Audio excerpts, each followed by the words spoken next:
نحمده ونستعينه ونستغفره ونعوذ بالله من شرور أنفسنا ومن سيئات أعمالنا من يهد الله فلا مضل له ومن يضلل فلا هادي له وأشهد أن لا إله إلا الله وحده لا شريك له وأشهد أن محمدا عبده ورسوله أما بعد فإن خير الحديث كتاب الله وخير الهدي هدي محمد صلى الله عليه وسلم وشر الأمور محدثاتها وكل محدثة بدعة وكل بدعة ضلالة وكل ضلالة في النار আসসালামু আলাইকুম ওয়া রাহমাতুল্লাহি ওয়া বারাকাতুহু। আমরা একটা টপিক ধরে পড়তেছিলাম, সেটা হচ্ছে ঈমান বিনষ্টকারী বিষয়সমূহ। আজকে এটার শেষ পর্ব ইনশাআল্লাহ। এই টপিকটা যেখান থেকে আমি পড়তেছিলাম সেখানে 3টা জুমার খুতবা ছিল আর কি, একই টপিকের উপর।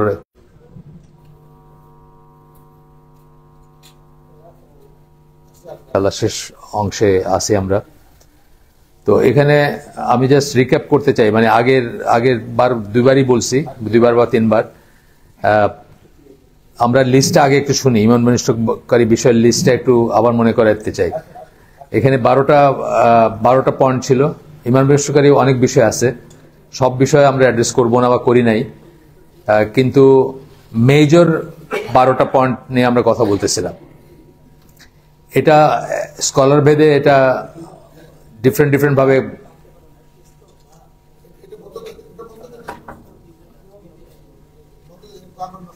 কোনটা বন্ধ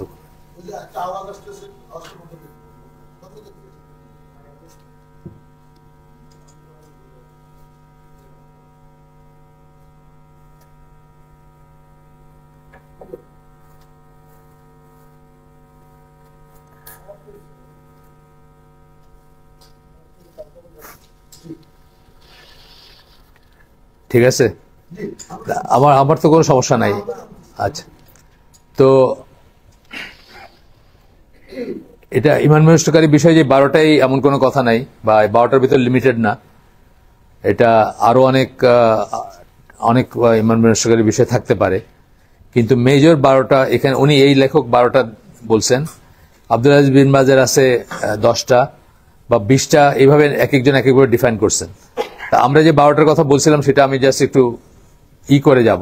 12 বড় শিরকের ভিতরে প্রথম পয়েন্টের ভিতরে আবার 4টা সাবসেকশন ছিল।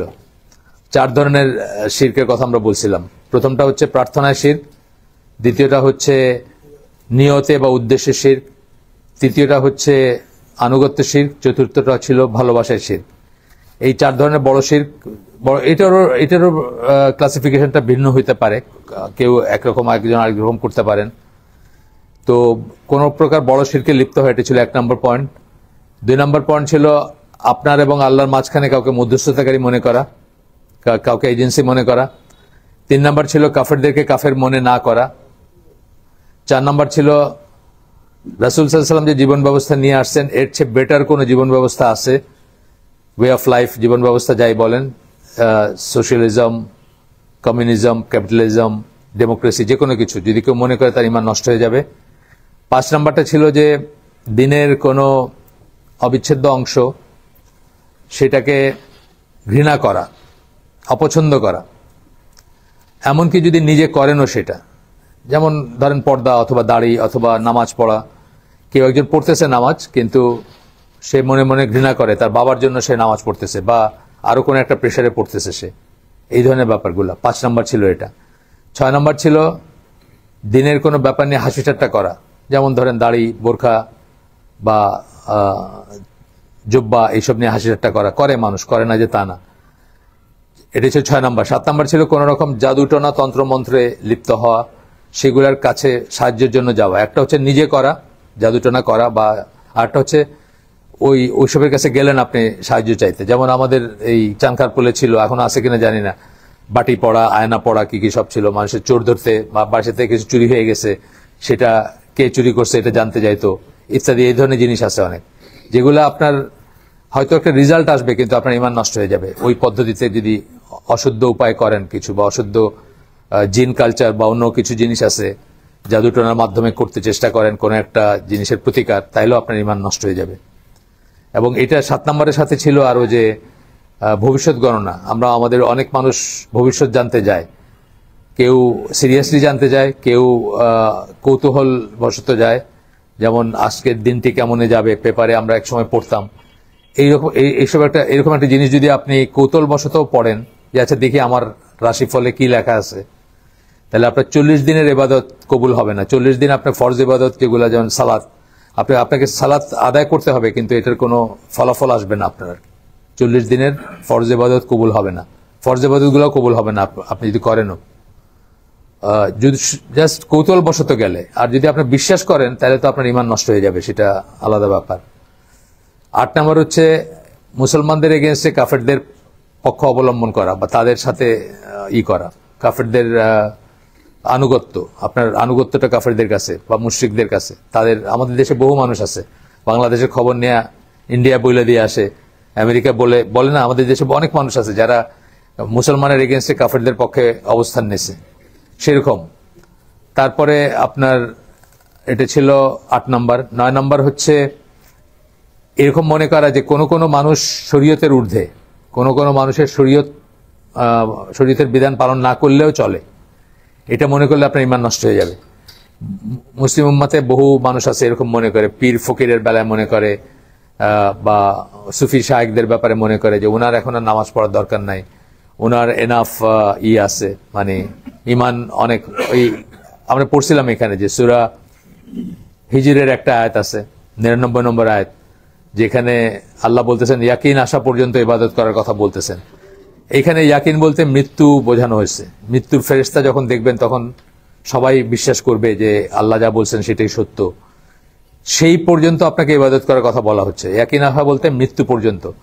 কিন্তু এইসব শায়েকরা বা এইসব সুফি শায়েকরা অথবা পীর ফকির, এরা যেটা বলতে চায় যে আমাদের এমনই ইয়াকিন হয়েছে যে আমাদের আর এখন ইবাদতের দরকার নেই, আল্লাহ কোরআনে বলছেন ইয়াকিন আসা পর্যন্ত ইবাদত করতে, তা আমাদের ইয়াকিন চলে আসছে, আমাদের আর ইবাদতের দরকার নেই। এই কথা মনে করলে আপনার ঈমান নষ্ট হয়ে যাবে। মানে যে বলবে তার কথা বাদ দেন। আপনি যদি মনে করেন যে এরকম একটা জিনিস হইতে পারে যে কোনো মানুষের জন্য শরীয়ত প্রযোজ্য না, সে শরীয়তের ঊর্ধ্বে, তার নামাজ পড়া লাগে না, তার রোজা রাখা লাগে না, তার ওযু লাগে না বা হোয়াটএভার, এরকম কিছু, তার জন্য ইংল্যান্ডে আছে সুফি তরিকা গুলা আছে ইংল্যান্ডে, তারা মনে করে যে এরকম আছে যে ওই সুফি শায়েক খান, জনি ওয়াকার হুইস্কি খান, তো তার যারা শাগরিদ তারা বলে যে এটা ওনার জন্য এটা মদ না, আমাদের জন্য মদ আর কি, এইরকম মনে করে আর কি, আপনার ঈমান নষ্ট হয়ে যাবে। আচ্ছা, 10 নম্বর ছিল, 10 নম্বরে আমরা গতদিন করছিলাম, শেষ করছিলাম, আজকে সেখান থেকে শুরু করবো ইনশাল্লাহ। 10 নম্বর ছিল যে দিন থেকে মুখ ফিরিয়ে নেওয়া, না শিখে এবং না প্র্যাকটিস করে মুখ ফিরিয়ে নেওয়া, এই কথা এইটা আলাপ করতে করতে আমরা শেষ করছিলাম। 11 নম্বর হচ্ছে দিনের কোনো এসেনশিয়াল অংশ বা অবিচ্ছেদ্য অংশকে অস্বীকার করা, যেমন ধরেন সুন্নাহ অস্বীকার করে মানুষ, আজকাল সুন্নাহ অস্বীকার করে, আছে একটা গ্রুপ আছে, বা এই ধরনের।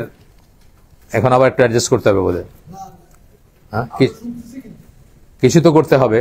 শুনতেছেন? খালি গলায় শুনতে পাবেন ইনশাল্লাহ, এটা ছোট জায়গা তো না, আসলেও খালি গলায় আলহামদুলিল্লাহ, মানে আমার খালি গলায় অনেকটুকু যাবে। জাহাজে চাকরি করছি না, ইসের ভিতরে, শব্দের ভিতরে চাকরি করছি, তো কাউকে শাউট করতে হলে অনেক দূর পর্যন্ত ভয়েস যাইতে হয়েছে।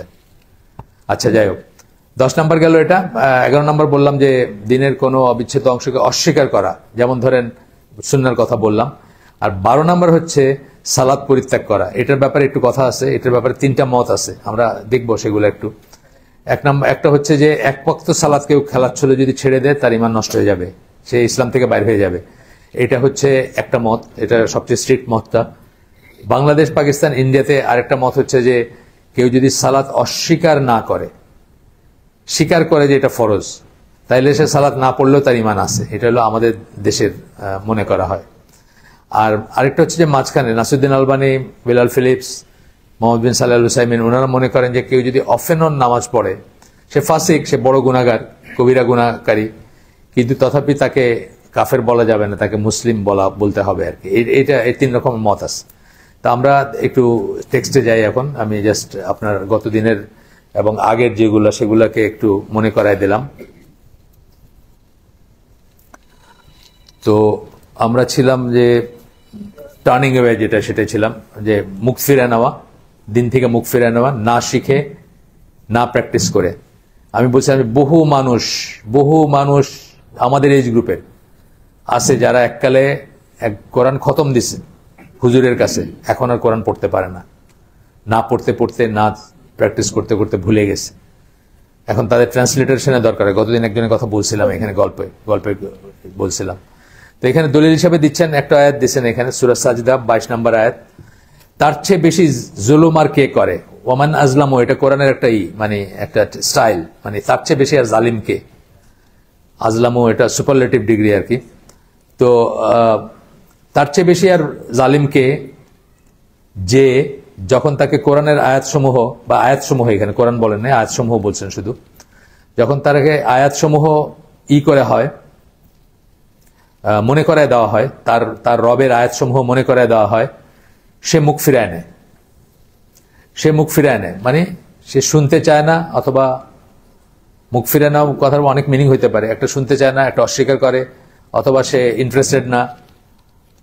তারপরে আল্লাহ বলতেছেন যে এই সমস্ত গুনাহগার যারা, তাদের মানে যারা যা প্রাপ্য, এক্সাক্ট প্রাপ্য, তাদেরকে আমরা দিব আর, অর্থাৎ তাদের জন্য কঠিন শাস্তির ব্যবস্থা আছে। এটাই ইম্পোর্ট এটার।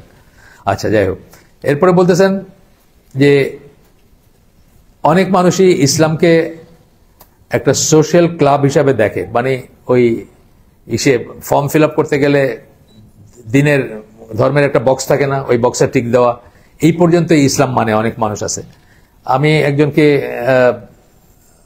এক মহিলা, উনি খুব চিন্তিত ওনার নিয়ে, মানে ওনার দিন নিয়ে, ওনার নিজের দিন, ওনার ফ্যামিলির দিন, বিদেশে থাকতেন, ওনার বাচ্চা কাচ্চার দিন নিয়ে করা। তো আমি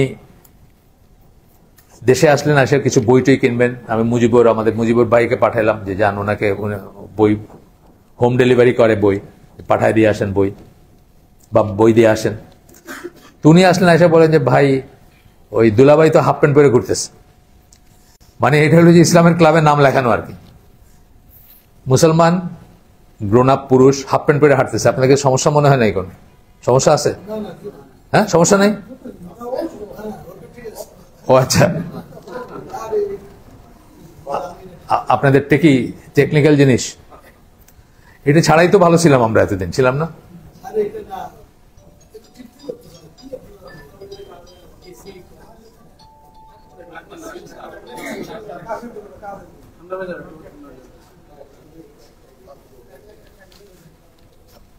ব্যাটারির জন্য অনেক সময় হয়, ব্যাটারির কানেকশনটা লুজ হয়ে গেলে রিমোট কাজ করে না।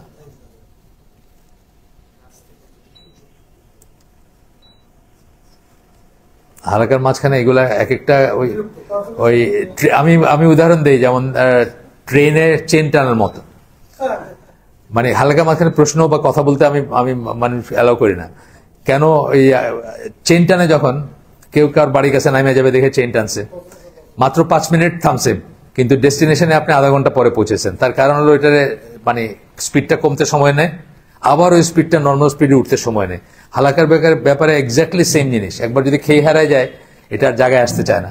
আচ্ছা, যাই হোক, তো এখন এই যে এইখানে বলতেছেন, মানে যে লেখক বলতেছেন, many people seem to look to Islam like it is some kind of social club, and the only thing that is important to them is that they call themselves or are called by others Muslim. মানে মুসলিম নামটা যে আছে, এটাই তাদের কাছে important. ঈদের নামাজে যান, অথবা কোন একটা কজ থাকলে সেখানে যান, হয়তোবা শুক্রবারে যাওয়ার চেষ্টা করেন, এই ধরনের ব্যাপার আর কি। তাই by not learning, turning away, না শিখে এবং না প্র্যাকটিস করে।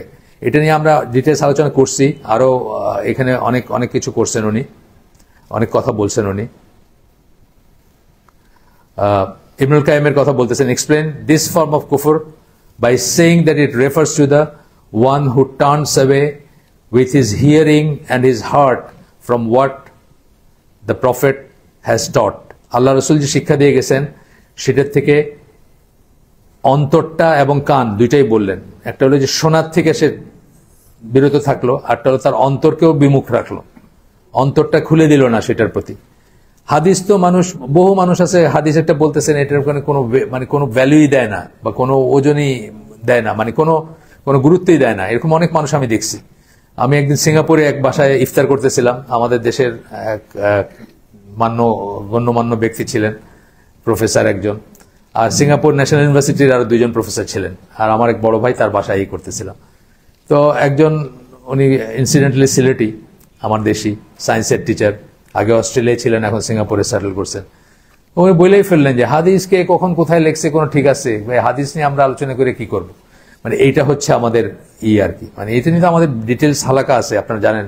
এই যে সুন্নাহর কর্তৃত্ব গুরুত্ব, এটার উপর পুরো একটা বই আছে, মুর্শিদা সিদ্দিকের এসে আমাদের চ্যানেলে লাগানো আছে, ভিডিওগুলো লাগানো আছে, আপনারা চাইলে দেখতে পারেন। তো এরকম অনেক মানুষ আছে, এটাই হাফিজ ইবনুল কাইয়্যিম বলতেছেন যে বহু মানুষ আছে যারা তাদের কান দিয়ে শোনেও না, অথবা তাদের অন্তরটাকে রাখে না। He neither believes in what the prophet said or denies. অনেক আছে যারা বিশ্বাসও করে না, আবার অস্বীকারও করে না, মানে মনে করে হইলেও হইতে পারে, ঠিক আছে, এটা আমার কাছে তেমন ইম্পর্টেন্ট না আর কি। He neither supports it or opposes it. সাপোর্টও করে না, অপোজও করে না, আল্লাহ রসুল যেটা বলছেন সেটাকে। এরকম অনেক মুসলমান আছে, মুসলমান নামধারী আছে। He in fact has no inclination to it whatsoever, মানে কোন রকম তার আসক্তি নাই বা কোন রকম তার আনুগত্য নাই এইসবের প্রতি, এইসব জিনিসের প্রতি। আসলে আমাদের অ্যাভারেজ মুসলমান ফ্যামিলি, ঢাকায় ধরেন নাগরিক ফ্যামিলির প্রায়োরিটি কি, তার বাচ্চার জন্য প্রায়োরিটি কি? জিপিএ 5। আগের দিনই বলছি কিভাবে জিপিএ 5 পাবে, কিভাবে উপরে ওঠার সিঁড়িটাতে যাবে, এই জন্য বাবা মা দিন রাত করতেছেন, অথচ বেসিকটা কোনোদিন, বেসিক দিনটুকু কোনোদিন শেখার নাই। আপনাদেরকে গতদিন বলছি, সম্ভবত আমার মনে পড়ে যদ্দূর, যে আমার ভাতিজা আমার বাসায় থেকে 4 বছর হইল বোধহয়, ইন্টারমিডিয়েট পরীক্ষা দিল। তো তখন ওই সময়টা রোজা ছিল, একটা ইন্টারমিডিয়েট পরীক্ষার সময় রমাদান ছিল। একটা ফ্রেন্ডও নাকি তার রোজা রাখে নাই পরীক্ষা দেওয়ার জন্য, শুধুমাত্র সে রাখছে। সে আমাদের বাসায় থাকে, রাখতে, মানে আমি জানি না তার বাপের বাসায় থাকলে সে কি করতো, আশা করি সে রাখতো। আমাদের বাসায় আসে যেহেতু, এটা তো কোনো স্কোপই নেই না রাখার। তো সে বলতেছে যে চাচা, একজনও না, তার যারা ফ্রেন্ড ছিল একজনও কেউ রোজা রাখে নাই। কারণ মা বলতেছে বা বাপ বলতেছে যে বাবারে, রোজা তো বৎসর বৎসর আসবে, কিন্তু এইচএসসি পরীক্ষা জীবনে একবারই আসবে, এইটা সুন্দর করে দাও, তারপরে রোজা রাখা যাবে। এইটাই হচ্ছে ট্রেন্ড। কিন্তু নাগরিক, আমাদের নাগরিক হিসেবে জেনারেল, এখানে যারা আসছেন আপনারা কোনো, কিন্তু আপনারা কোনো না, মানে আপনারা কোনো সেট স্ট্যান্ডার্ড না, আপনারা হচ্ছেন এক্সেপশন, তাই না? আপনারা মানে সমুদ্রে পানির ফোঁটার মতো আর কি। কিন্তু আসলে আমাদের এভারেজ কিন্তু এরকমই মেন্টালিটি, যে আগে জীবনটা হবে ধর্মেতে, মানে ধর্মেতে বীর না হয় কর্মতে বীর হওয়া আর কি আগে, সেটাই হচ্ছে কথা। তো যাই হোক, এরপরে বলতেছেন যে when one finds himself not really caring about whether or not he is doing with what he is doing is within the fold of Islam, when one finds oneself ignoring and not caring about what the Quran, Sunnah and the scholars say, when one finds these characteristics in himself, he should be very careful. যখন কেউ এরকম দেখবে যে সে কিছু শুনতেছে না, শুনতে চাইতেছে না, সে ইগনোর করতেছে, সে কেয়ার করে না কোরআন কি বলে, সুন্নাহ কি বলে, স্কলাররা কি বলে, এরকম যখন অবস্থায় কেউ যদি নিজেকে আবিষ্কার করে, he should be very careful as he is treading that line that distinguishes a Muslim from a non-Muslim. সে ওই লাইনে চলে গেছে, ওই রেখায় চলে গেছে, যেটা একজন মুসলিম আর অমুসলিমের ভিতর বিভাজন রেখা। যখন দেখবে যে সে কোরআন কি বলছে কেয়ার করে না, সুন্নাহ কি বলছে কেয়ার করে না, স্কলাররা কি বলছে কেয়ার করে না, জানতে ইচ্ছুক না, জানতে কেয়ার করে না মানে কি, জানতে ইচ্ছুক না, জানলেও সেটা মানতে ইচ্ছুক না বা মানার কোনো আর্জ ফিল করে না। whenever one finds this kind of attitude in himself, তার নিজের ভিতরে যখন এই দৃষ্টিভঙ্গি সে দেখবে, বহু কলেজ, ইউনিভার্সিটি, স্কুলের বাচ্চাদের পর্যন্ত এখন এই মেন্টালিটি আছে। আমি স্কুলের বাচ্চাদেরও কাউন্সিলিং করতে হয়েছে আমাকে, স্কুলের বাচ্চা নিয়ে আসছে আমার কাছে নাস্তিক। ক্লাস 5-এর একটা মেয়েকে তার মা বলতেছে নাস্তিক, আমাদের শান্তিনগর শাখায় ভর্তি করেছি, আমার মেয়েটা তো নাস্তিক, আমি এখানে দিচ্ছি যেন এখানে একটু শিখে আর কি, মানে দিন শিখে, ইসলামিক স্কুলে দিচ্ছে। তা আমি যখন পরে জানলাম, তখন তারে নিয়ে বসলাম একদিন। প্রথমে তো সে স্বীকার করে না, মানে না, সে সবকিছু বিশ্বাস করে, সে আল্লাহ বিশ্বাস করে, সব আছে। আলাদা করে বসলাম তাকে নিয়ে একদিন, ওই প্রিন্সিপালকে নিয়ে। তারপরে বললাম যে তোমার কোনো প্রশ্ন থাকলে তুমি বলো, আমি উত্তর দিব, তোমার যদি কোনো প্রশ্ন থাকে, সংশয় থাকে। আমি দেখলাম ওইভাবে হবে না, তুমি নাস্তিক কিনা, আল্লাহ বিশ্বাস করো কিনা, এটা ভাবে সে আগের থেকে করছে, ডিসাইড করছে যে সে বলবে যে সে বিশ্বাস করে বা করে। তারপরে সে প্রশ্ন করলো, অদ্ভুত প্রশ্ন, এগুলো তার মাথায় কেমনে আসলো, মানে এই আসিফ মহিউদ্দিন বা কতগুলো আছে না নাস্তিকে যে ব্লগিং টগিং করে, এইগুলা যে সমস্ত প্রশ্ন তুলে, সেই প্রশ্নগুলো ক্লাস 5-এর মেয়ে, মানে কোথাও এক্সপোজার ছিল, মা খেয়াল করেন নাই। এগুলো তো এখন সবাই ঘরে ঘরে আছে। মা খেয়াল করে নাই, কোথাও কিছু একটা ব্রাউজ করতে গিয়ে এখন তার মাথায় ওই প্রশ্নগুলো ঘুরতেছে, মানে আল্লাহকে কে সৃষ্টি করছে, এটা তো রসুল বলে গেছেন, এই প্রশ্ন শয়তান আপনাকে শিখাই দিবে, এটা কই থেকে আসছে, এটা কই থেকে আসছে, এটা কই থেকে আসছে, আপনার সিরিয়ালি বলতে বলতে তারপরে সবকিছু আল্লাহর থেকে আসছে, আল্লাহ কই থেকে আসছেন, আল্লাহকে কে সৃষ্টি করছে। তো আমার একটা ছোট্ট আছে, আপনারা সামওয়্যার ইন ব্লগে লাগানো আছে, দেখতে পারেন। সৃষ্টিকর্তাকে কে সৃষ্টি করেছেন, এই সরল প্রশ্নের এই প্রশ্নের সরল উত্তর দেখেন। এটা মানে বেশ বহু মানুষ এটা নিয়ে আহাহু করছে আর কি। ছোট্ট একটা লেখা সামওয়্যার ইন ব্লগে আছে, আমি দরকার লিঙ্ক দিয়ে দিব, আপনারা দেখেন। সৃষ্টিকর্তাকে কে সৃষ্টি করেছেন, এই প্রশ্নের সরল উত্তর আর কি। আচ্ছা, তারপরে বলতেছেন যে মানে যখন where he just doesn't care or doesn't want to hear what Islam has to say about something, এইরকম অবস্থা যখন যাবে, ইসলাম কোন একটা বিষয়ে ইসলামের কি বলার আছে এটা নিয়ে সে যখন চিন্তা করে না, তা কেয়ার করে না, সে শুনতে চায় না। ইসলামের কিন্তু আমি আপনাদের বলছি যে আমাদের জীবনের সকালে ঘুম থেকে ওঠার পরে রাত্রে আবার ঘুমাইতে যাব, এই পুরা সময়টার প্রত্যেকটা স্টেপে ইসলামের একটা সে আছে, তাই না? প্রত্যেকটা স্টেপে আছে।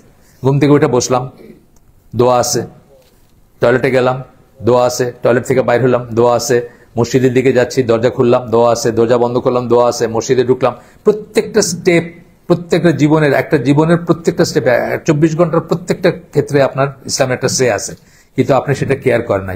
আপনি কেয়ার করেন না, আপনি জানতে চান না, যা বললেও আপনি কেয়ার করেন না। এই অবস্থায় যখন থাকবে কেউ, it is time that he wakes himself up and repents to Allah. এটা তার সময় হয়েছে যে তার ঘুম থেকে জায়গা ওঠার এবং তওবা করার, সে আসলে ইসলাম থেকে বাইর হয়ে গেছে। এটা হলো ওই যে বাই নট লার্নিং এবং নট প্র্যাকটিসিং যে ক্লজটা ছিল ওইটার আন্ডারে। এরপর একটা বলতেছেন যে ইসলামে যেটা ক্লিয়ারলি এস্টাবলিশড এরকম কোনো জিনিসকে অস্বীকার করা, যেমন আমি সুন্নার উদাহরণ দিলাম। সুন্না অনেক বড় জিনিস, সুন্নার দরকার নেই, আর অনেক ছোট জিনিস আছে যেটার জন্য আপনার ইমান নষ্ট হয়ে যাবে বা আপনি ইসলাম থেকে বাইর হয়ে যাবেন। ছোট্ট একটা উদাহরণ দিই, সুদের উদাহরণটা আর কি। যে একজন মানুষ সুদী ব্যাংকে চাকরি করে, সে প্রতিনিয়ত মনে মনে কাঁদে, আল্লাহর কাছেও চায় যে আমার ঘরে 14টা মেম্বার, 14 জন, মানে 14টা প্লেট পড়ে, আমার আল্লাহ আমি তো আর কোনো রিজেকের ব্যবস্থা করতে পারতেছি না। সে কান্নাকাটি করে এবং সে সুদকে হারাম মনে করে এবং নিজের কাজটা খারাপ মনে করে, কিন্তু সে ওখান থেকে বাইরে আসতে পারতেছে না। এ কিন্তু গুনাহগার হইল মুসলিম স্টিল। কিন্তু আরেকজন মানুষ আছে, জীবনে সে কোনো সুদ খায় নাই, সুদের সাথে কোনো সম্পৃক্ততা নাই, কিন্তু সে মনে করে সুদ ঠিকই আছে, সুদে কোনো সমস্যা নাই, সে কিন্তু কাফের। এইটা বোঝার ব্যাপার আছে যে একটা হারাম জিনিসকে যে হালাল মনে করে, বোঝানোর পরেও, জানানোর পরেও যে হালাল মনে করে, খুব খুব সিম্পল জিনিস, কিন্তু এটা কিন্তু আমাদের অনেকের হয়ে যেতে পারে কোনো একটা সময়। এই জন্য আমরা কেয়ারফুল থাকবো যে একটা হারাম জিনিসকে আপনি ধরেন, অনেক সময় একটা হারাম জিনিসে কেউ যুক্ত আছে, এই যেটা বললাম, সুদের কথা বললাম, একই ধরনের আরো কিছু একটাতে যুক্ত থাকতে পারে। ধরেন আমাদের রাষ্ট্রযন্ত্রের অনেক মানুষ আছে না, যারা পায়াস, যারা দিনদার, যারা নামাজ পড়েন, যারা তৌহিদ বোঝেন, কিন্তু তাকে দিয়ে সরকার হোক বা রাষ্ট্রযন্ত্র এমন কাজ করায় যেটা মোটেই জায়েজ না। ধরেন তাকে মূর্তি সংরক্ষণের ইনচার্জ বানায় দিছে, সে সিভিল সার্ভিসে গেছে, তারে আলটিমেটলি বসায় দিছে অমুক জাদুঘরের আপনি এই মূর্তিগুলো দেখবেন, এগুলো যেন ঠিকঠাক থাকে। এখন সে মানে বাধ্য হয়ে সেই জিনিসটাতে গেছে, কিন্তু সে এটা স্বীকার করে না, এটা অস্বীকার করে, এটাকে ভুল মনে করে, এটাকে সঠিক মনে করে না। এটা একদম হায়েস্ট লেভেলে হইতে পারে রাষ্ট্রের। আজকে আমাদের এই রাষ্ট্রে যদি আপনি একদম হায়েস্ট লেভেলে খুব পায়াস একজন লোককে বসায় দেয়, সে কি একদিনে কিছু চেঞ্জ করতে পারবে? মৌলানা মতিউর রহমান নিজামী কি শিল্প মন্ত্রণালয় সুদ বন্ধ করতে পারছিলেন? পারেন নাই। কিন্তু কথা হচ্ছে যে একটা জিনিস বাধ্য হয়ে করা, আরেকটা জিনিসের সাথে হাত মিলানো, এই দুইটার ভিতর তফাৎ আছে। আরেকটা জিনিস আপনি মারহাবা বলে ওইটাকে দিতেছেন, ওইটাকে প্রোপাগেট করতেছেন, সেটা একটা জিনিস। আর কোথাও বাধ্য হয়ে মানুষ কোনো একটা কিছু করতে বাধ্য হইতে পারে, যেটা সে ইভেন হায়েস্ট লেভেল বললাম, মানে ধরেন প্রাইম মিনিস্টার লেভেলও কাউকে প্রাইম মিনিস্টার বানাই দিয়েছেন, সে কি এসে একদিনে সবকিছু চেঞ্জ করে ফেলতে পারবে না। ধরেন কথার কথা, তাকে হয়তো মাইরেই ফেলবে, যারা বসাইছে তারা মাইরে ফেলবে বা অন্য মানুষ মাইরে ফেলবে। এরকম কেসগুলো এক্সেপশন, যেখানে আপনার মানে আপনি জানেন জিনিসটা ভুল, জানেন জিনিসটা হারাম, জানেন জিনিসটা আল্লাহর আইনের বিরুদ্ধে যায়, তথাপি আপনি আসেন ওইটার সাথে লাইগা বা বাধ্য ওইটার সাথে বাধ্য হয়ে আসেন, কিন্তু আপনি মনে মনে সেটাকে অপছন্দ করেন, অস্বীকার করেন এবং আপনি পথ খুঁজেন যে কিভাবে এখান থেকে বাইরে হয়ে আসা যাবে, কিভাবে এটাকে চেঞ্জ করা যায়, সেটা ডিফারেন্ট জিনিস। যাই হোক, এরপরে এখানে আপনার দেখি কি বলছেন, কি কি দলিল দিয়েছেন দেখি আমরা। তো বলতেছেন যে এইগুলা, এই ব্যাপারগুলা, যে একজন মানুষ যদি আনপড় হন, ইলিটারেট হন, মানে অক্ষর জ্ঞানহীন হন, তার জন্য হয়তো কোথাও কোনো এক্সকিউজ থাকতে পারে এই জিনিসগুলোর ব্যাপারে, যেগুলোর কথা এখন বলতেছেন, যে দিনের কোনো অবিচ্ছেদ্য অংশ যেটা উনি জানেন না, বা যেটাকে অস্বীকার করেন, বা যেটাকে স্বীকার করেন না। বলতেছেন যে এখানে যদি কেউ কমপ্লিটলি ইলিটারেট হয়, has no access to Islam, Islamic teaching, তার কোনো ইসলামিক টিচিং নেই, আছে না, মানে অনেকখানে ধরেন বান্দরবনে কেউ একজন মুসলমান হয়েছে, ইসের থেকে মুসলমান হয়েছে, মারমার থেকে বা মগ ছিল মুসলমান হয়েছে, তার হয়তো এক্সেস নাই কোনো, সে হয়তো জানেও না জিনিসটা কি, সেরকম একটা এক্সকিউজ থাকতে পারে। কিন্তু অন্য যে কারো যার, যে বলবে যে সে শিক্ষিত, সে কোরআন পড়ছে, হাদিস পড়ছে, হাদিসের এক্সেস আছে, কোরআনের এক্সেস আছে, সে এটা বললে তার কাছ থেকে এটা গ্রহণযোগ্য না। মুসলিম উম্মায় অনেক বড় মানুষ আছেন যারা জিন অস্বীকার করছেন, জিন অস্বীকার করছেন, কারণ জিনটা রেশনালি এক্সপ্লেন করা যায় না। পশ্চিমা কাফেরদের সাথে যখন তর্ক করতেছেন বা বচসা করতেছেন অথবা ডিবেট হচ্ছে, তখন জিন প্রমাণ করবেন কি দিয়ে? আপনি রেশনালি হয়তো প্রমাণ করা যায় না জিনটা, এই জন্য জিনকে অস্বীকার করছেন এরকম মুসলিম স্কলার আছেন। অথবা বলছেন যে জিন হয়তো বা একটা মাইক্রোবের মতো কিছু, মাইক্রোব বুঝছেন তো, মানে জীবাণু, এই যে আমরা ব্যাকটেরিয়া ভাইরাস বলি না, এই ধরনের কিছু, এরকম ভাবে এক্সপ্লেন করার চেষ্টা করছেন। ওনার ইমান নষ্ট হবে না? নষ্ট হবে। তার কারণ জিন তো আমাদের বিশ্বাসের অবিচ্ছেদ্য অংশ। জিন অস্বীকার করা মানে আপনার শয়তান সম্বন্ধে আল্লাহর যত আয়াত আছে সব বাধ্য হয়ে গেল, তাই না? আছে না জিন? এই জন্য তো ওই যে আকিদার সিরিজের কথা আমি বলি, ডক্টর ওমর আল আশকারের একটা আকিদার সিরিজ আছে 8টা বইয়ের। ওই 8টা, আমাদের তো বিশ্বাসের পয়েন্ট হচ্ছে 6টা, বিশ্বাসের স্তম্ভ 6টা না আমাদের, তো এটা 8টা হইলো কেমনে? ওই একটা উনি 2 ভাগ করছেন, ফেরেশতা এবং জিনের জন্য 2টা বই করছেন, আর আরেকটা করছেন কিয়ামতের মেজর সাইন মাইনর সাইন, এটা নিয়ে আলাদা আলাদা করছেন। তো এইভাবে 8টা হয়েছে। কিয়ামত সম্বন্ধে 2টা বই করছেন, আর ফেরেশতা সম্বন্ধে 2টা বই করছেন। একটা বই শুধু ফেরেশতা, একটা বই জিন দিয়ে। কারণ কি? জিনদের সাথে ফেরেশতাদের, মানে ফেরেশতাদের সাথে জিনের কথাটা বা ইবলিসের কথাটা অটোমেটিক্যালি সবসময় চলে আসতেছে। সুতরাং এই 2টা সম্বন্ধে আমাদের আইডিয়াটা ক্লিয়ার হওয়া দরকার। ফেরেশতাদের মতোই জিনরাও ইন্ডিভিজুয়ালস, মানে একজন এনামুল হক, একজন মিজানুর রহমান যেরকম ইন্ডিভিজুয়াল ব্যক্তি, যেরকম জিনরাও কিন্তু ব্যক্তি। ফেরেশতাদের সাথে তফাৎ কি? ফেরেশতারা খারাপ কাজ করেন না, তাদের খাওয়া দাওয়া, বংশবৃদ্ধি ইত্যাদি ব্যাপারগুলো নাই, তারা কখনোই আল্লাহর অবাধ্য হন না। কিন্তু জিন এবং ইনসানের আল্লাহর অবাধ্য হওয়ার চয়েস আছে, তারা চাইলে অবাধ্য হইতে পারে, হবে আমি বলতেছি না, কিন্তু হইতে পারে। আল্লাহ তাদেরকে চয়েস দিচ্ছেন, এই জন্যই তাদের জান্নাত জাহান্নাম আছে, তাদের বংশবৃদ্ধি আছে, তাদের খাওয়া দাওয়া আছে, মানে আমাদের সাথে অনেক সিমিলারিটি আছে তাদের এই সব সেন্স। এই জন্য এটা বিশ্বাস করাটা মানে অবিচ্ছেদ্য অংশ। কিন্তু ওই যে উনি অনেকে বলেন যে ফেরেশতারা হচ্ছে লাইট, কি বলে, এনার্জি, এক ধরনের লাইট থেকে তৈরি, এটা ঠিক আছে, আলোর থেকে ফেরেশতাদের সৃষ্টি করছেন আল্লাহ, কিন্তু তারা লাইট না, তারা এনার্জি না, তারাও ইন্ডিভিজুয়াল। এখানেও কিন্তু অনেক মানুষ আছে যারা ফেরেশতাদের ইন্ডিভিজুয়ালিটিকে অস্বীকার করেন। ফেরেশতাদের ইন্ডিভিজুয়ালস, এক একজনের একটা কাজ আছে, এক একজনের একটা নাম আছে, এক একজনের একটা গুণ আছে, এই জিনিসটাকে অস্বীকার করে মুসলিম উম্মাহ, তারা মুসলিমরাই অস্বীকার করেন। তারপরে ধরেন ইবনে সিনা, উনি ফিজিক্যাল রিজারেকশন অস্বীকার করতেন, মানে আমরা যে আবার পুনরুত্থিত হবে, আমাদের যে শরীর থাকবে একটা, সেটাকে অস্বীকার করতেন। বলতেন যে এটা মানে আত্মিক ব্যাপার হবে, মানে শাস্তিগুলো হয়তো আত্মার উপর দিয়ে, মনের উপর দিয়ে হবে। আমাদের এই চামড়া পড়বে, গলে গলে পড়বে, আবার রিক্রিয়েট করবে, এটা আমাদের ধর্মীয় হিসেবে বর্ণনা আসছে। শুধু তাই না, কাফেরদের বডি এরিয়া বাড়ায় দেওয়া হবে, তাদেরকে বিশাল সাইজের করে দেওয়া হবে, যেন বার্নিং এরিয়াটা বাড়ে। চামড়ায় তো মানুষের কিন্তু সমস্ত কষ্ট কিন্তু চামড়ায়, জানেন তো, আগুনে পড়লে কষ্টটা কিন্তু চামড়ায়। যে লোকের সব চামড়া পড়ে গেছে সে দেখবেন কিছু ফিল করতেছে না। আমার জাহাজে একটা ঘটনা ঘটছিল, সে কিছু ফিলই করতেছে না, যে তার কোনো ব্যথা নাই, সব চামড়া উঠে গেছে মুহূর্তের ভিতরে। ওই একটা ট্যাঙ্কারে আগুন ধরছিল একবার। তো এই জন্য আল্লাহ বলছেন কি, যে তাদের বডি সাইজ বাড়ায় দেওয়া হবে কাফেরদের, এবং সার্ফেস এরিয়া বাড়ায় দেওয়া হবে, চামড়ার সার্ফেস এরিয়া বাড়ায় দেওয়া হবে, যেন শাস্তির, যেমন ডাক্তার থাকলে জানেন এগুলো কথা, যে চামড়ায় ব্যথাটা হয় আর কি, চামড়ার সার্ফেস এরিয়া বাড়ায় দেওয়া হবে। এইসব বর্ণনা এত, মানে একেবারে আক্ষরিক ভাবে আপনাকে বিশ্বাস করতে হবে। আল্লাহ কোনো করেন নাই, মানে মস্করা বলেন একটা কথা, আপনারা এগুলো কথা বলে কোনো মস্করা করেন নাই, মানে এগুলো মিন করছেন সবকটা, আক্ষরিকভাবে বিশ্বাস করতে হবে যেগুলো এইভাবে আসছে।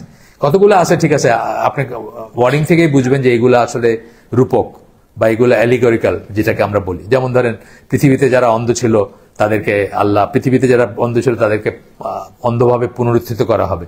এটাতে পৃথিবীর অন্ধ থাকা মানে চোখের অন্ধ বোঝার নাই, যারা আয়াতসমূহ দেখে নাই, যাদেরকে ডাকা হয়েছে, যারা কোরআনের আয়াত দেখে নাই বা নিদর্শন সমূহ দেখে নাই, আল্লাহর নিদর্শন দেখে নাই, দিনের কথা শুনে নাই, চোখ ফিরে চোখ বন্ধ করেছিল, এই যে একটু আগে যাদের কথা পড়লাম, যারা by not learning and not practicing, সেরকম যারা, তাদেরকে অন্ধভাবে পুনরুত্থিত করা হবে।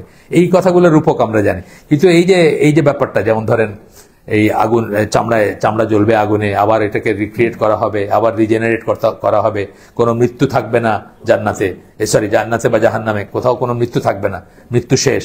এই কথাগুলো তো একদম একদম আক্ষরিক অর্থে বিশ্বাস করতে হবে। তো এই বলতেছেন এখানে যে অনেকে আছেন জিনে বিশ্বাস করেন না। এখানে বলতেছেন যে জিনের কথা যখন আসে, আমি এখানে পাইছি, বাংলাদেশে পাইছি আর কি। এক মেয়ে আমাকে, আমাদের পরিচিত, বুয়েট থেকে পাশ করা, সে একদিন আমাকে ফোন করে বলতেছে তার বিয়ে আছে কিনা। আমি বললাম কেন বিয়ে, মানে তার বিয়ে ঠিক আছে কিনা? বলছে আমার হাজবেন্ড তো কোথায় জানি কার সাথে পড়াশোনা করে, ওইসব মডার্নিস্টদের সাথে পড়াশোনা করে, বলে যে জিন বলতে আসলে কিছু নাই আর কি, আমরা যেভাবে মনে করি ওইভাবে না আর কি। সে চিন্তিত হয়েছে, এই ক্রসটা আসতেছে আর কি, জিন অস্বীকার করা।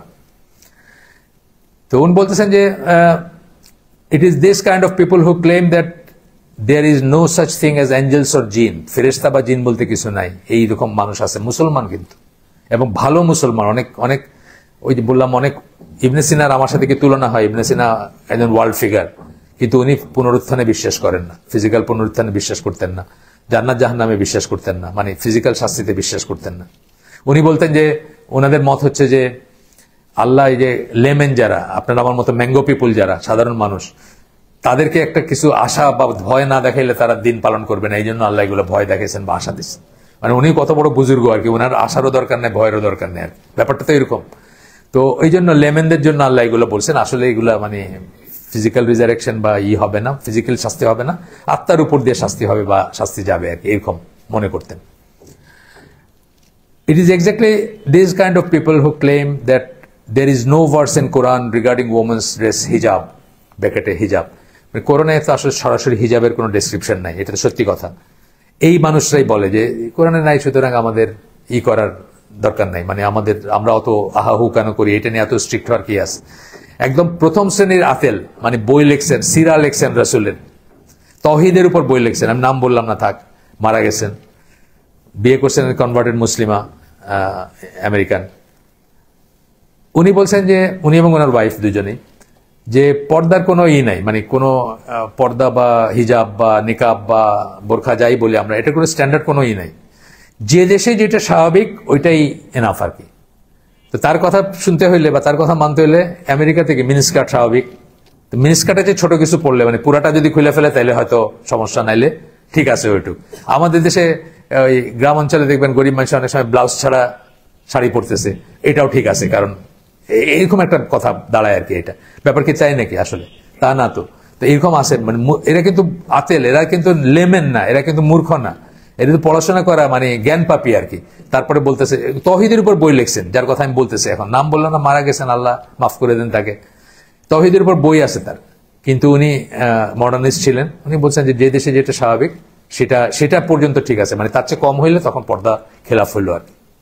তো এইটা আর কি উনি বলতেছেন, এই লেখক বলতেছেন, it is exactly this kind of people who blatantly claim that there is no such thing as jihad or qital. অনেকেই বলে, কিন্তু এই আপনি খোঁজ করলেই পেয়ে যাবেন যে অফেন্সিভ জিহাদ বলতে কিছু নাই, জিহাদ হচ্ছে কেবলমাত্র ডিফেন্সিভ। অনেকে বলে, আবার অনেকে বলে যে জিহাদের শেষ হয়ে গেছে, চ্যাপ্টার শেষ, এখন আর জিহাদ বলতে কিছু নাই, বলে না, বলে। আর অফেন্সিভটা একদম সরাসরি অস্বীকার করে যে শুধুমাত্র ডিফেন্সে, এটা বহু মানুষ করে এটা অস্বীকার। কিন্তু আসলে কি তাই না? একটা মহিলা, নির্যাতিতা মহিলার চিঠি তার হাতে পড়ার পরে হাজ্জাজ বিন ইউসুফ আর্মি পাঠাই দিয়েছিলেন সিন্ধু, মোহাম্মদ বিন কাসেম, এখনো তার নামে পোর্ট আছে পাকিস্তানে, পোর্ট কাসেম বলে। একটা মহিলার চিঠি, তাকে ওই যে জাহাজে ডাকাতি করছিল, ডাকাতি করে জাহাজে ছেলে, মানে পুরুষ মহিলা সব ছিল, এদেরকে বন্দি করে নিয়ে গেছিল সিন্ধু। বেসিক্যালি হিন্দু ছিল এরা আর কি, দাহির ছিল রাজার নাম বোধ ওইখানে। তো সেই মহিলা কেমনে করে জানি একটা চিঠি সম্ভব পাঠাইতে পারছে। হাজ্জাজ বিন ইউসুফ মদিনার গভর্নর, তার কাছে গেছে, উনি তার জামাতা প্লাস ভাগনা মোহাম্মদ বিন কাসেমকে পাঠাই দিয়েছেন এটা করতে।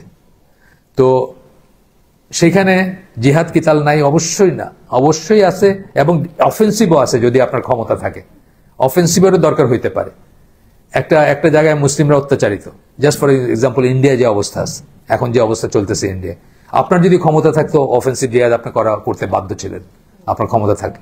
যেভাবে মানে মানে নিগৃহীত করা হচ্ছে, যেভাবে অত্যাচার করা হচ্ছে রাস্তায় ঘাটে, আপনার মানে জাস্ট মানে মসজিদের ভিতরে ঈদের নামাজে লাথিতে দেখছেন না? ঈদের নামাজ, জুমার নামাজ লাথি দিয়ে উঠাই দিতেছে। হ্যাঁ, না লাথি মারতেছে, একদম সরাসরি এসে লাথি মারতেছে। তো এই সমস্ত আপনার যদি ক্ষমতা থাকতো অবশ্যই অফেন্সিভ জিহাদ ছিল। আপনার ক্ষমতা নাই, ঠিক আছে, আল্লাহর কাছে চান, দোয়া করেন আল্লাহর কাছে, মজলুমের জন্য দোয়া করেন। তো যাই হোক, তো বলতেছেন যে এরপরে বলতেছেন যে এক্স্যাক্টলি দিস কাইন্ড অফ মানে আবার বলতেছেন, মানে উনি উদাহরণ দিচ্ছেন যে এগুলা, উনি তো আমেরিকায় থাকেন মসজিদের খতিব বা এখানে অনেক অনেক বড় একজন আলেম। তো ওইখান থেকে উনি বলতেছেন, এটা 95-এর লেখা বই, কিন্তু সেপ্টেম্বর 11-এর পরের বই না, তার আগেরই বই। মানে সেই সময় বলতেছেন যে এরকম মানুষও আছে যারা ক্লেম করে যে ওয়ালা আল বারা বলতে কিছু নাই। আমরা এখানে পড়ছি না ওয়ালা আল বারা? পড়লাম তো, ইসলামের শত্রু মিত্র। এটা কিন্তু ইসলামের আকীদার একটা পয়েন্ট, এবং এটা আপনার উপর ফরজ বা ওয়াজিব। আপনি আল্লাহ যা ভালোবাসেন সেটা ভালোবাসবেন, আল্লাহ যা অপছন্দ করেন সেটা অপছন্দ করবেন, এটা উপর আপনার ওয়াজিব আপনার উপর। তো বলতেছে এমন কোনো কথা নাই, মানে উনি বলতেছেন it is exactly this kinds who claim that there is no such thing as the concept of al-wala wal-bara, এইটা কোনো কনসেপ্ট নাই ইসলাম।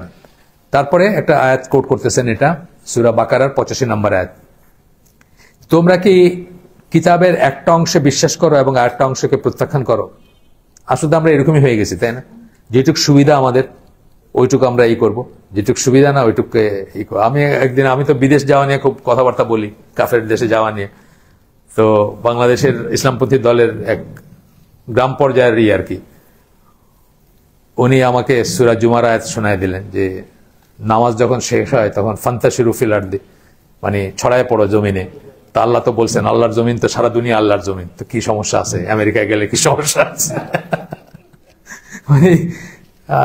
মানে কি বলবো আর কি, টুইস্টিং কারে বলে আর কি, রিভার্স হিজরা করবেন আর কি আপনি। হিজরা তো হইলো গুনার থেকে বাইর হয়ে আসা একটা হিজরা, কাফের দেশ থেকে বাইর হয়ে আসা একটা হিজরা, আর কোনো পার্সন গুনাহগার কোনো কম্পেনিয়ন তাকে ত্যাগ করে একটা হিজরা। তো উনি রিভার্স হিজরা বলতেছেন, মুসলমান দেশ থেকে উল্টা হিজরা আর কি, ওইদিকে আপনার কাফের দেশে যাবেন। আপনারা যদি ইন্টারেস্টিংলি হঠাৎ মনে পড়লো আপনাদের বলি, আমেরিকান হোমল্যান্ড সিকিউরিটির ওয়েবসাইট আছে, ওইখানে কিন্তু ওদের ইটা লাগানো আছে, এই যে সিটিজেনশিপের ওথটা লাগানো আছে, পড়ে দেখেন একবার কি বলছে এখানে। মানে আল্লাহর শাহাদা যেটা সেটার মতোই ওইটা, কিন্তু ওরা আরেকটা সেন্টেন্স জুড়ে দিয়েছে যেটা আল্লাহ বলেন নাই। আল্লাহ যেটা এত স্ট্রিক্টলি বলেন নাই সেটা তারা জুড়ে দিয়েছে। আল্লাহ আমাদেরকে কি বলছে? আশহাদু আল্লা ইলাহা ইল্লাল্লাহ ওয়া আশহাদু আন্না মুহাম্মাদান আবদুহু ওয়া রাসূলুহু, এখানেই শেষ। কিন্তু তারা বলছে কি যে আপনি দুনিয়ার যত জায়গায় আপনার আনুগত্য আছে, যাদের প্রতি যেখানে আনুগত্য আছে, ইনক্লুডিং আল্লাহ অফকোর্স, সব প্রত্যাহার করে আপনার আনুগত্য থাকবে আমেরিকান কনস্টিটিউশনের প্রতি। তারপরে একটা লাইন জুড়ে দিছে যে এই কথাগুলো আপনি কথার কথা বলেন নাই, আপনি রিয়েলি মিন করে বলতেছেন। এটা কিন্তু আল্লাহ জুড়েন নাই।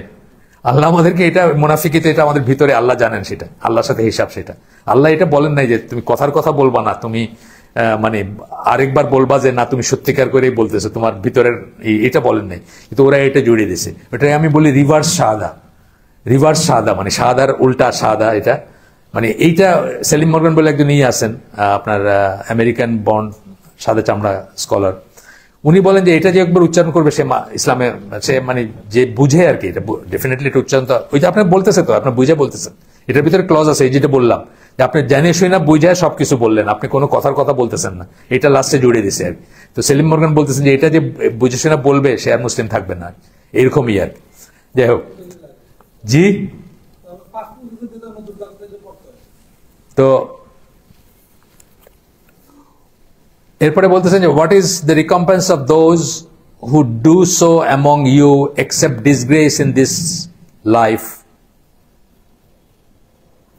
মানে এই দুনিয়ায় তাদের প্রতিফল বা তাদের প্রাপ্য আর কি, যারা এরকম করে, কি করে, একটা অংশ মানে আরেকটা অংশ মানে না ইসের স্ক্রিপচারের ইসের কিতাবের, তাদেরকে কি তাদের প্রতিফল কি পাবে? তারা এই দুনিয়ায় জিল্লতি, যেটাকে আমরা বলি ডিসগ্রেস, হ্যাঁ, অসম্মান, এই দুনিয়ায় অসম্মান, disgrace in the life of this world, and on the day of resurrection they shall be consigned to the most grievous torment, এবং তাদের জন্য আখিরাতে রয়েছে মানে চূড়ান্ত শাস্তি বা খুব ভয়ঙ্কর শাস্তি আছে।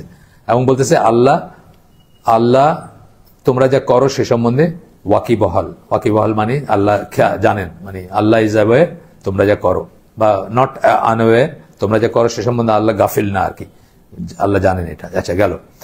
এরপরে বলতেছেন যে যেটা ইসলামের অবিচ্ছেদ্য অংশ, এখানে একটা উদাহরণ দিতেছেন, এটা আমাদের হানাফিদের জন্য খুব ইম্পর্টেন্ট, এটা আমরা শুনি, যে সবসময় পড়া হয় না, আজকে যেহেতু একটু 8:20 বললেন না, আচ্ছা আচ্ছা, না ঠিক আছে, ইনশাল্লাহ 8:20 ভিতরে হয়ে যাবে। এখানে বলতেছেন যে যা কিছু ইসলামের যা কিছু ওয়েল নোন সেটা রিজেক্ট করা, সেটাকে অস্বীকার করা, যেটার কথা আমরা এখন পড়তেছি সেটা যে কুফর, এটা বলতে গিয়ে বলতেছেন যে আবু হানিফাকে একবার একজন বললো, এই যে হানাফিদের জন্য এটা খুব ইম্পর্টেন্ট জানাটা, কারণ আমরা এটা নিয়ে তর্ক করি বা এটা নিয়ে আমরা শুনতে চাই না, অনেক সময় যারা ট্র্যাডিশনাল হানাফি আমরা শুনতে চাই না। একজন জিজ্ঞেস করলো একবার ইমাম আবু হানিফাকে, I do not know if my lord is, বলতেছে একবার তাকে, না ঠিক আছে, ইমাম আবু হানিফাকে was once asked about a man, একজন মানুষের কথা জিজ্ঞেস করা হলো, যে একজন লোক বলে যে আমি জানি না আমার রব কি আকাশে আছেন না পৃথিবীতে আছেন। আবু হানিফা বললেন, he has committed blasphemy, Allah has verily said the most gracious is firmly settled over throne, বলে সে ইমান বিনষ্ট, ব্লাসফেমি মানে কি, মুরতাদ হওয়ার মতো যে কথা, সেরকম কথা, যে ইসলাম থেকে বাইর হয়ে যায়, ইমান থেকে বাইর হয়ে যায়, ইমান বিনষ্টকারী কথা বলছে সে। কারণ আল্লাহ সূরা তাহার 5 নম্বর আয়াতে বলছেন, ইমাম আবু হানিফা বলতেছেন, the most gracious is firmly settled over throne, Allah আরশের উপরে আছেন, হ্যাঁ, সূরা তাহার 5 নম্বর আয়াতে বলছে। And his throne is above the 7 heavens, এবং তার হচ্ছে 7 আসমানের উপরে। ইমাম আবু হানিফা বললেন বাকিটুক, কোরআনের ওই আয়াত কোট করার পরে বাকিটুক বললেন উনি। দেন আবু হানিফা ওয়াজ আস্কড, তারপরে তাকে জিজ্ঞেস করা হলো, suppose he says that Allah is established over throne, but he does not know if the throne is up above or on the earth. এগুলো হলো মানে তর্কের খাতিরে তর্ক বা কথার পিঠে কথা। বলতেছে যে আচ্ছা ধরেন সে বলল যে আল্লাহ আরশের উপর আছেন, কিন্তু সে জানে না আরশটাকে আকাশের উপরে আছে নাকি পৃথিবীর উপরে আছে। ইমাম Abu Hanifa answered, he is a disbeliever because he denied that Allah is above, সে হচ্ছে একজন কাফের, কারণ সে অস্বীকার করলো যে আল্লাহ উপরে আছেন। Whoever denies that he is above the heavens, যে অস্বীকার করে যে আল্লাহ আকাশসমূহের উপরে আছেন, হ্যাজ কমিটেড ব্লাসফেমি, সে কুফর করলো। আমাদের দেশের প্রতিটা কিতাবে লেখা আছেন আল্লাহ সর্বত্র বিরাজমান, আমাদের দেশের স্কুলের সমস্ত বইগুলাতে আছে, এবং আমাদের হানাফিরা এটা এই জায়গাটাতে এসে দেখবেন যে অনেক সময় একটু দোনমনো করে বা একটা মানে একটা প্রতিযুক্তি দেখাইতে যায়, ডিপেন্ড করে আপনি কিভাবে বললেন, আল্লাহ বলছেন না আল্লাহ আপনার জুগুলার ভেনের চেয়েও কাছে আছেন, মানে ইত্যাদি ইত্যাদি, এটা বিটিং দ্য বুশ আর কি, মাঝামাঝি একটা কিছু বলতে চেষ্টা করে। ইমাম আবু হানিফার স্ট্যান্ডটা কি ছিল? এই জন্য আমরা বলি, আমরা যারা আহলে সুন্নাত জামাত দাওয়াত দেওয়ার চেষ্টা করি, আমরা বলি যে আমাদের দেশের মানুষগুলা আসলে কি বিশ্বাস করে সেটাও জানে না, তারা আকিদায় আসলে হানাফি না, এটা হলো হানাফি আকিদা। ইমাম আবু হানিফা যেটা বলছেন, তারা আকিদায় হচ্ছে আশারি বা মাতুরিদি, এই দুই শ্রেণী, আর ফিকে হইল তারা হানাফি। ফিক মানে ধরেন এটা কোনটা হারাম, কোনটা হালাল, কোনটা ওয়াজিব, কোনটা ফরজ, কোনটা সুন্নত, এগুলাতে তারা হানাফি। এটা একটা ইম্পর্টেন্ট জিনিস, উনি এটাকে ইচ্ছা করে কোট করছেন, বিকজ যারা ওয়েস্টার্ন ওয়ার্ল্ডের মুসলিম হন, কাফের থেকে মুসলিম হন বা কনভার্ট করেন, তারা প্রথমেই খোঁজ নিতে শুরু করেন যে উনি এখন কোন তরিকাটা মানবেন। বেলাল ফিলিপস খুব সুন্দর করে বলছে যে আমার পয়লা বলা হলো যে অধিকাংশ মানুষ হানাফি, তোমাকে হানাফি হইতে হবে, তো আমি হানাফি হয়ে গেলাম প্রথমে। তারপরে আস্তে আস্তে পড়াশোনা করলাম, তারপরে জানলাম হানাফি তো কোনো ব্যাপার না, মানে হানাফি হইতে হবে এমন তো কোনো কথা না। কি হইতে হবে? রসুল কি বলছেন সেটা জানতে হবে, রসুলের কি সুন্নাহ সেটা জানতে হবে। তখন আমি আস্তে আস্তে পড়াশোনা শুরু করলাম। সুন্দর করে বলছেন আর কি, ওনার কনভার্সন স্টোরি বলতে গিয়ে বলছেন বেলাল ফিলিপস। তো এই ওয়েস্টার্ন ওয়ার্ল্ডে কিন্তু এই ডিলেমাটা থাকে, যখনই আপনি মুসলিম হইলেন এখন দেখুন আপনার চারপাশে সব মানুষই হানাফি বা সবাই অলমোস্ট হানাফি, ঠিক আমাদের দেশে যেমন ধরেন এখানে যদি একজন মানুষ প্রথমে হিন্দু থেকে মুসলমান হয়, তো সে কাদের পাল্লায় পড়বে? পয়লায় দেখবেন কি হয়তো আহলে সুন্নাতের পাল্লায় পড়ছে। প্রথমেই দেখবেন যে সে মাজার টাজার ঘুরতেছে, একটু মানে ওইসব করতেছে, শবে বরাত করতেছে। তারপরে আস্তে আস্তে আস্তে আস্তে আস্তে সে হয়তো একটা পথ পাইতে পারে। স্বাভাবিকভাবে কিন্তু প্রাথমিকভাবে পথ পাওয়ার কোনো রাস্তা নাই। দেখবেন যে ওই সমস্ত জায়গায় ঘোরাফেরা করতেছে সে। আমি একজন জার্মান ইসের কথা দেখছি, একদম পাগড়ি টাগড়ি পয়রা, জার্মান ভদ্রলোক পাগড়ি টাগড়ি পয়রা ইসে আসছেন, আর মদিনায় ওনার কি ফিলিং হয়েছে এটা করতেছেন।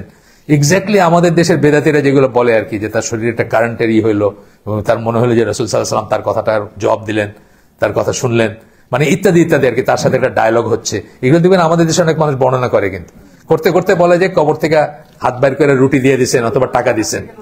হ্যাঁ, তো এই এক্স্যাক্টলি জার্মান লোক, কিন্তু সে, আমি নিজে দেখছি তার ভিডিওটা, জার্মান লোক পাগড়ি পরা এক্স্যাক্টলি এই লাইনে কথা বললো আর কি, সে মদিনায় গিয়ে তার কি ফিলিং হয়েছে। তো এটাই বলতেছি যে মানে ইমাম আবু হানিফা অ্যাকচুয়ালি কি ছিলেন এটা কিন্তু আমরা অনেকে জানি না। ওনার আকীদা কি ছিল সেটা কিন্তু জানেন। দেখেন এখানে স্পষ্টত বলতেছেন যে বলবে যে বলবে না যে আল্লাহ উপরে আছেন, সাত আসমানের উপরে, সে কাফের, তাকে ডিসবিলিভার বলছেন। আবার পড়ি সেন্টেন্সটা একবার, এক লাইন জাস্ট, যে suppose he says that Allah is establish over throne but he does not know if the throne is up above or on the earth. Imam Abu Hanifa answered, he is a disbeliever because he denied that Allah is above. Whoever denies that he is above the heavens has committed blasphemy. মানে উপরে, মানে সাত আসমানের উপরে বা আসমানের উপরে। এবার আমরা লাস্ট কথাটায় আসতেছি, শেষ পয়েন্ট আছে, সময় আছে এখনো। এটা হচ্ছে নামাজ ত্যাগ করার, যেটা বললাম সালাত ত্যাগ করা। এটা নিয়ে আমি আপনাদেরকে আগে বলছি যে একটা সুন্দর ডিবেট আছে ইসে, আপনার সার্চ দিলেই পাওয়া যাবেন, বেলাল ফিলিপস এবং আসিম আল হাকিম দুজনের ভিতরে একটা ডিবেট আছে, ইউকেতে করা ডিবেটটা এই পয়েন্টটার উপরে, যে নামাজ ত্যাগ করা বলতে কি বোঝানো হয়েছে। এটা কি এক পক্ষ ত্যাগ করা নাকি কমপ্লিটলি ত্যাগ করা? বেলাল ফিলিপস ছিলেন কমপ্লিটলি ত্যাগ করার পক্ষে, যে এক পক্ষ ছেড়ে দিলেই তাকে অমুসলিম বলা যাবে না। আর আসিম আল হাকিম ছিলেন এই পক্ষে, যে খেলার ছলে নামাজ ছেড়ে দে, এক ওয়াক্ত ছাড়লেও বা ত্যাগ করলে সে আর মুসলিম থাকে না। ডিবেটটা খুব সুন্দর। এটাকে ডিবেট মনেই হবে না, মনে হবে যে ওনারা, মানে ডিবেটের একটা ইমেজ আছে না আমাদের মনে, যে চোখ মুখ গরম করে মানে একদিন আরেকদিন তাকানো, মোটেই না। কিন্তু মনে হবে যে আপনি জাস্ট বসে গল্প করলেন, কিন্তু অ্যাট দ্য এন্ড অফ এটা আপনি একটা দিক নির্দেশনা পাবেন যে আসলে কোনটা ঠিক হওয়ার কথা বা কোনটাই। তো বেলাল ফিলিপসের এটা খুব চমৎকার ছিল এখানে। এবং দেখবেন যে আমি জানি না, আমার অন্তত মনে হয়েছে যে ওনার মতটাই, বা উনি যেভাবে যুক্তিটাই করলেন ওইটাই বেটার আর কি, বা ওইটাই বেশি গ্রহণযোগ্য। যাই হোক, এখানে বলতেছেন, ইনিও বলতেছেন, ইনি কোন একটা দিকে রায় না দিয়ে উনি তিনটা মতই এখানে করছেন, বা উনি বলতেছেন যে কি ধরনের কি আছে, মানে এটা সবার মতে না, এটা বলতেছেন। তো যে হাদিসের কথা, মুসলিমের হাদিস যেটা, সেখানে বলা হচ্ছে, বিটুইন এ ম্যান অ্যান্ড শিরক অ্যান্ড কুফর ইজ অ্যাবান্ডনমেন্ট অফ প্রেয়ার। একজন মানুষ আর শিরক কুফরের মাঝখানে কি, মানে কিসে তারে শিরক কুফরে নেয় আর কিসে তারে মুসলিম রাখে, সেটা হলো সালাত ত্যাগ করা। তো এইখানে কথাটা হচ্ছে, এইখানে যে টার্মটা ইউজ করছেন হচ্ছে আস-সালাত। এইটা ছিল বেলাল ফিলিপসের একটা পয়েন্ট। কিসের পয়েন্ট ছিল আপনার, মানে আস-সালাত বলতে, হ্যাঁ, মানে সালাতের কনসেপ্টটাকে বোঝানো হয়েছে এখানে। আপনার একটা সালাত বা এক ওয়াক্ত বা এটা বোঝানো হয়নি, সালাতের কনসেপ্টটাকে বোঝানো হয়েছে, যে সালাতের কনসেপ্টটা যে অস্বীকার করলো। যাই হোক, আমরা দেখি উনি কি বলতেছেন, যে এই পয়েন্টে বলতেছেন স্কলারদের কোনো এগ্রিমেন্ট নাই। If someone does not pray due to laziness, pride or whatever reason he is committing kufr, এটা হচ্ছে মত আর কি। This is with respect to মানে 5 ডেইলি প্রেয়ার্স। আচ্ছা, ওইটার ব্যাপারে বলতেছেন, 5টা দৈনন্দিন সালাতের ব্যাপারে। It is not sufficient for example simply to pray Friday prayer and not to pray the 5 daily prayers. বলতেছেন যে শুক্রবারের নামাজ পড়াটা এনাফ না, 5টা পড়াটা, 5 ওয়াক্ত সালাত পড়লো না, কিন্তু শুধু শুক্রবার নামাজ পড়লো, এটা এনাফ না। তারপরে বলতেছেন there is no agreement of the scholars. এই পার্টিকুলার পয়েন্টে এগ্রিমেন্ট নাই, একমত না স্কলাররা। এই যে বললাম 3টা মত, তো উনি বলতেছে যে এগ্রিড না তারা। মেজরিটি স্কলার মনে করেন মেজরিটি স্কলার বলতেছেন, majority of the scholars do not consider this greater কুফর the type which takes one out of the fold of Islam. এটাও কুফর, কিন্তু এই কুফরকে ইসলাম থেকে বাইরে হয়ে যাওয়ার মতো কুফর মনে করেন না মেজরিটি স্কলার। এখন মেজরিটি বলতে কি সারা দুনিয়ার মেজরিটি, কিন্তু সৌদি আরবের স্ট্রিট স্কলার যারা, তারা কিন্তু মনে করেন যে এটা আপনার ইসলাম থেকে বাইরে হয়ে যাবে, কিন্তু মেজরিটিরা এটা মনে করেন না। However there are a number of scholars who do consider this কুফর। একটা নাম্বার অফ স্কলার আছেন, মানে অনেকে আছেন যারা এটাকে বড় কুফরই মনে করেন এবং ইসলাম থেকে বাইরে হয়ে যাওয়ার জিনিসই মনে করেন। কারণ বলে উনি এইটা করলেন, এই যে হাদিসের কথা আমরা বললাম, এই হাদিসের কথা বললেন, বলে এরপরে আরো নানা রকমের কথা বলছেন। তা আমি এখন বললাম যে আমরা তিনটা মত। প্রথমটা হচ্ছে এক ওয়াক্ত ছেড়ে দিলে আর মুসলিম থাকবে না। 2 নম্বরটা হচ্ছে যত না মানে নামাজ পড়ুক আর না পড়ুক, স্বীকার করলেই সে মুসলিম, জানাজা পাবে সে, বা বাকি যে সমস্ত রাইটগুলো আছে সেগুলো পাবে। আর নাসিরুদ্দিন আলবানী, মোহাম্মদ বিন সালেহ আল উসাইমিন, বেলাল ফিলিপস, ওনাদের মত হচ্ছে যে অফ এন্ড অন নামাজ অস্বীকার করে না 1 নম্বর, কিন্তু মাঝে মাঝে মিস হয়ে যায়। ধরেন বাইরে গেছে, 1-2 ওয়াক্ত নামাজ তার চলে গেছে, অফিসের কাজে গেছে বা এসে বাসায় এসে কাজা পড়তেছে, এরকম মানুষ আছে না? বহু মানুষ আছে এরকম, বাসায় এসে পড়তেছে। হ্যাঁ, বেটাদের ভিতরেও আছে। আমারই মনে আছে, আমি এক সময় ওই আমার দিনের রাস্তায় যখন ওই জাহিলিয়াতের যুগ থেকে দিনের পথে আসতেছি, তা আমার এক ফ্রেন্ডের ছিল, অফিস ছিল ফকিরাপুলে, তো ও আবার হার্ডকোর তবলিগী ছিল। তো জোহরের আশেপাশে ওখানে গেলে, বাইরে হয়তো গেছি, হয়তো 10টা-11টায় গেছি, আড্ডা মারতে মারতে জোহর, আমি চলেন নামাজ পড়ি, আমার তো কাপড়টা ঠিক নাই, মানে প্যান্টটা ঠিক নাই, মানে এরকম একটা সময় ছিল না? এরকম সময় থাকে, কিন্তু অনেক মানুষ আছে। কিন্তু এখন কি, এখন ধরেন আমাকে এখন যদি বলে বিয়ে যেতে হবে, আমি এভাবে যেতে পারবো, আর জানাজা যেতে হবে সেটাও যেতে পারবো। এখন আমার কাপড় চোপড় কি, বা আপনাদের কাপড় চোপড় কি, আমাদের লাইফস্টাইলটা এরকম। যদি এখান থেকে বলে যে একটা বিয়ের অনুষ্ঠানে যেতে হবে, ঠিক আছে বিসমিল্লাহ চলেন যাই, আবার বললো জানাজা যেতে হবে, সেটাও যেতে পারবো। মুসলিমের লাইফ এরকমই হতে হবে, সে সবসময় অজুতে থাকবে, সোজা কথা। অজু নাই অবস্থাটা তার এক্সেপশন হবে, সেটা হবে না তা না, সেটা এক্সেপশন হবে। আর নাহলে তারা এটা জানাজা এবং বিয়া দুইটাতে এসে যাইতে পারবে, এটা কিন্তু ওইটা ছিল এক সময় জাহিলি এসে, একটা বড় এক্সকিউজ ছিল এটা। সেও আর কিছু বলতো না, আমার তো প্যান্টটা ঠিক নেই, প্যান্টটা ঠিক নেই বলতে মানে কোথায় পেশাব করছি, কি করছি মনে নাই, কিভাবে করছি ঠিক নেই, এটা একটা অজুহাত আর কি গেল। নজবিল্লাহ, আপনারা সাক্ষী হয়েন না আমার, মানে আমি তওবা করলাম, আমার তওবার সাক্ষী হয়েন, কিন্তু আমার ওইটা সাক্ষী হয়েন না। তওবা সাক্ষী হয়েন, আমি তওবা করছি, তওবা করলাম আপনাদের সামনে, এটা সাক্ষী হয়েন যে আল্লাহ আমাকে ডাস্টবিন থেকে তুলে নিয়ে আসছেন এখানে, ওইখানে থাকি নাই, যে এটার জন্য আলহামদুলিল্লাহ। আচ্ছা, তো যাই হোক, এরপরে এই আর কি মোটামুটি ভাবে আমরা শেষ করলাম আমাদের এই আয়োজনটা ঈমান বিনষ্টকারী বিষয়। এরপরে আমরা কি পড়বো সেটার একটা ছোট্ট 5 মিনিট আছে, আমি আপনাদের বলি। আমরা এতদিন ধরে কি আলোচনা করছি? এতদিন ধরে সব আলোচনা করছি কিন্তু বিশ্বাস নিয়ে, কিন্তু খেয়াল করে দেখেন সব কিন্তু বিশ্বাস নিয়ে। কারণ আমরা কি বলছি, বিশ্বাসের জন্য মানুষ জান্নাতি বা জাহান্নামী হবে, মেইনলি আমলের জন্য হবে, কিন্তু আমলটা হচ্ছে সেকেন্ডারি। আমল আপনি যতই করেন এটা এনাফ হবে না কখনো। এবং আমলের ভিতরে এমন ছোট ছোট জিনিস আছে যেটা আল্লাহ এমনিতেও আমরা বুঝতেছি, যে ধরেন আপনি ইমানের 77টা শাখা আছে, এটা বলতে গিয়ে কি আমলগুলোকে সব ইনক্লুড করছেন। এর ভিতরে একটা হলো রাস্তা থেকে ক্ষতিকর বস্তু আপনি উঠায় ফালাই দিবেন, এটা একদম লোয়েস্ট একটা, না? কলার চোখলা পাটা ফালাই দিলেন, যে এনামুল হক হোঁচট খাবে এটাতে, কলার চোখলাটা ফালাই দিই। কিন্তু একদিন আপনি এটা করেন নাই, আপনার ইমান নষ্ট হয় নাই, আপনি জাহান্নামী না। কিন্তু একদিন করেন নাই, তাড়াহুড়া ছিল, কলার চোখলা দেখছেন কিন্তু করেন নাই, তাতে কোনো আপনার ইমানের ক্ষতি হয় নাই। কিন্তু লা ইলাহা ইল্লাল্লাহ আপনি ঘাটতি আছে, আপনার ইমানের ক্ষতি হয়েছে। তাহলে আমরা যেটা বলি যে বিশ্বাস হচ্ছে এমন জিনিস যার জন্য মানুষ জান্নাতি অথবা জাহান্নামী হবে মেইনলি, এবং সেটাকে আগে ঠিক করা দরকার। আকিদা কামস ফার্স্ট, এটা হচ্ছে আরবিতে বা ইসে একটা ফ্রেজের মতো আর। তা আমরা আকিদার উপরে একটা বই পড়বো, পুরাটা পড়বো না, আমরা স্কিপ করে করে পড়বো ইনশাল্লাহ। বইটার নাম হচ্ছে ইসলামিক বিলিফস, আব্দুল্লাহ আল আসারি বলে এক লোকের লেখা বই। এটা Islamic beliefs, a brief introduction to the আকিদা অফ আহলুস সুন্নাহ ওয়াল জামাহ। আহলুস সুন্নাহ ওয়াল জামার আকিদা কি, সেটা একটা ব্রিফ ইন্ট্রোডাকশন। আমরা স্কিপ করে করে পড়বো, আমরা word for word, word by word পড়বো না, স্কিপ করে করে পড়বো। এটা আমি বহু মজলিসে পড়াইছি, আমি যতখানে হালাকা করছি সারা জীবন, যেখানে সিরিয়াল করছি আর কি, সবখানে এই বইটা পড়াইছি, এই বইটা। তো এটার আমরা মানে স্কিপ করে করে যেটুকু আমরা নিতে পারি সেভাবে পড়বো। আশা করি এখানে যে অডিয়েন্স আছেন তাদের জন্য মানে কঠিন কিছু হওয়ার কথা না। এবং এই বইটা খুব ওয়েল রিকমেন্ডেড বই। সৌদি আরবের বড় বড় 5 জন স্কলার এই বইটার প্রিফেস লিখছেন। বড় বড় 5 জন, মানে দিকপাল বলতে পারেন, তারা এই বইটার প্রিফেস লিখছেন। বইটা অত্যন্ত জরুরি দেখে তারা লিখছেন, কারণ এটা আপনার আমার মতো লেমেনের জন্য লেখা হয়েছে, ম্যাঙ্গো পিপুলের জন্য লেখা হয়েছে, যারা আদারওয়াইজ ইংরেজি শিক্ষিত, ইঞ্জিনিয়ার, ডাক্তার, সেসব মানুষের জন্য লেখা হয়েছে এই বইটা। মানে এটা আলেমদের, মানে মাদ্রাসায় পড়া মানুষের জন্য লেখা হয়নি।